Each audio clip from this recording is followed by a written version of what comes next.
Sylvestre Maurice, bonjour. Bonjour.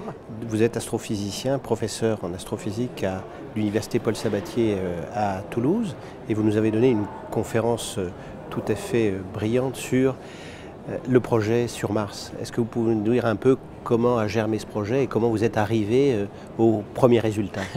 Alors, on a un engouement international pour Mars qui est exceptionnel. Depuis 15 ans, on a une douzaine de missions qui sont allées sur Mars, qui sont en ce moment, il y en a 8 qui tournent autour de Mars ou à la surface. Donc une dynamique globale. Et nous, en tant que scientifiques, évidemment, on est intéressés par cette dynamique. Une dynamique qui est scientifique, rechercher globalement comment naît la vie sur une planète. Alors cette dynamique se décline en finalement des opportunités, d'instruments, de véhicules. Et il se trouve que dans les années 2000, 2001, j'étais avec un collègue américain, tous les deux, on se disait qu'est-ce qui manque sur Mars? Et il manquait la mesure de la composition chimique. Quelle chimie sur Mars? Ce caillou est-il fait de potassium, de magnésium ou d'aluminium? Donc on a conçu un instrument à partir d'un laser. Et puis voilà, comme ça sur du papier, c'est la période peut-être la plus agréable. Après on a dit, pour le réaliser, qu'est-ce qu'il faudrait? Il nous faudrait un laser. Donc moi j'ai dit, tiens, les Français, on est bons en laser, on s'en occupe. Les Américains ont dit, nous, on est plutôt bons en spectro, ils font les spectros. Et on a fait ce qu'on appelle les programmes de R&D, recherche et développement, pendant 4-5 ans, en demandant au CNES de nous aider, à des industriels, et on faisait, voilà, avec des petits bouts de papier ou des ficelles. En général, c'est très bien, parce que c'est vraiment la recherche, on essaie des petites choses. Et puis, d'un seul coup, la NASA dit, on a un véhicule qui part, qui veut venir à bord. Et c'était en 2004, et nous, on avait fini 5 ans de R&D, on était prêts. On a levé la main, on dit, nous, on pense qu'on a un truc, ça peut être super. Ils nous ont sélectionnés. Et donc, on a un instrument franco-américain, où il y a à peu près 6 kg en France, 4 kg aux États-Unis. Côté français, il est vu comme français, côté américain, il est vu comme américain. Tout le monde est content, on fait notre petite politique. Nous, on s'occupe du laser, du télescope. Eux, ils s'occupent des spectromètres. Entre deux, il y a une fibre optique. On l'a construit de 2005 à 2011. On l'a construit, on l'a testé. C'est de la techno. Pas de la techno de pointe, c'est moins bon que ce que vous feriez dans votre labo, mais c'est la techno qui est solide, qui est fiabilisée, qui va résister au rayonnement, à la température, au choc, aux vibrations au moment où la fusée décolle.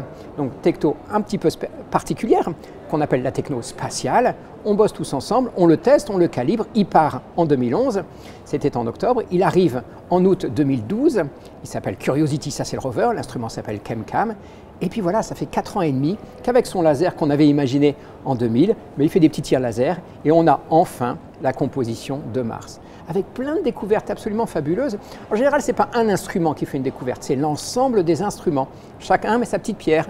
Nous, on a dit, j'ai vu les sulfates de calcium dans tel état. Et puis tel autre instrument, lui, qui fait plutôt de la cuisine, qui fait de la chimie, en chauffant, il dit tiens j'ai vu autre chose, et puis la minéralogie dit autre chose, etc. On s'y met tous, on a pu avec Curiosity découvrir l'habitabilité de Mars, c'est quand même une belle découverte, savoir que dans le passé, il n'y avait pas dans le système solaire une planète habitable qui s'appelle la Terre, en fait il y en avait 2 au même moment, et quand on pense à ces milliards d'exoplanètes, c'est-à-dire des planètes autour d'autres étoiles que notre Soleil, eh bien on peut maintenant se dire, grâce à cette découverte, qu'il y a probablement de milliards de mondes habités ou habitables sur Mars. Alors, c'est ça qui est compliqué. Habitable, on en est sûr maintenant. Habité, j'ai presque fait un lapsus, mais je ne sais pas le dire. Et c'est pour ça qu'on continue notre exploration de Mars. On a montré qu'elle était habitable. Et si on montrait si elle était habitée, et si jamais on montre qu'elle est habitée, on dira que c'est des milliards de mondes habités ailleurs. Vous voyez, c'est utiliser la science de Mars pour se projeter finalement dans l'univers. C'est un remarquable effort de coopération entre les scientifiques, mais ça on n'en doutait pas, et d'intelligence humaine. Alors, vous avez des premiers résultats, mais vous avez aussi des projets qui vont évoluer, et d'autres sondes ou d'autres rovers vont partir. Avec quel objectif? Oui, alors ça c'est un peu, je vais dire, c'est quasiment ce que les Américains parlaient du job security. C'est un peu le propre du scientifique qui va vous trouver une réponse à la question que vous lui avez posée, mais il va vous trouver 2 autres questions, de façon à relancer une autre mission, à repartir. Alors pour Mars, c'est découvrir si cette habitabilité a conduit à la vie sur Mars. Ça, c'est une question fondamentale. Et puis, plus généralement, le problème de la vie dans le système solaire, qu'on va appeler l'exobiologie, trouver s'il y a d'autres mondes qui pourraient être habitables, habités dans le système solaire. Et on pense par exemple à Europa, un satellite de Jupiter qui tourne autour de Jupiter, qui a une couche de glace, qui a de l'eau liquide, donc un océan sous la glace, au niveau de la roche, et la roche est très chaude parce qu'il y a des effets de marée. Et donc c'est un endroit qui doit être habitable, qui est peut-être habité. Ou bien on pense à Titan.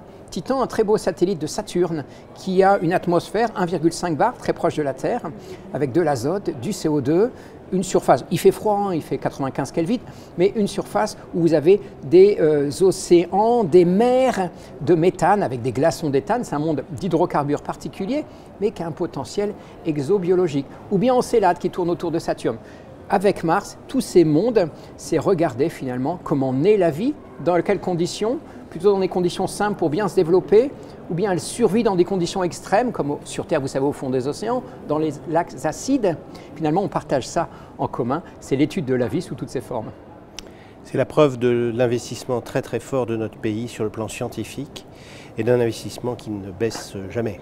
Alors ça, oui, il faut savoir à un moment remercier les politiques, savoir leur dire qu'ils ont fait des choix à certaines époques, qui étaient des bons choix, qui font de la France une puissance spatiale de premier plan, qui font de la recherche plutôt académique, CNRS, université, CEA, etc., et tous ces établissements, une puissance absolument remarquable qui est connue, donc des choix politiques importants au service de la science, et effectivement qui ne se demandent pas. On est sur une dynamique plutôt vertueuse, les succès appellent de nouvelles missions. Ça peut s'arrêter, hein. Le jour où on va rater une grosse mission, les gens se retournent vers nous et c'est fini le gâchis.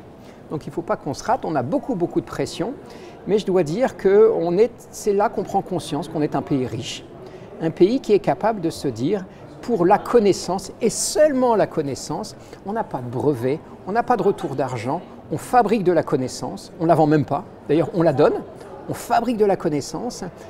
Eh bien, on a des gouvernants, des pays qui sont capables de le faire. Mais il y en a peu au monde. Même s'il y a d'autres priorités, on sait tous qu'il y a des guerres, on sait tous qu'il y a des gens à nourrir partout. N'empêche que ça, on ne pourra pas nous l'enlever, ce progrès de la connaissance. Et on est sur une belle dynamique, disons-le. Ouais. Merci pour votre passion. Merci beaucoup.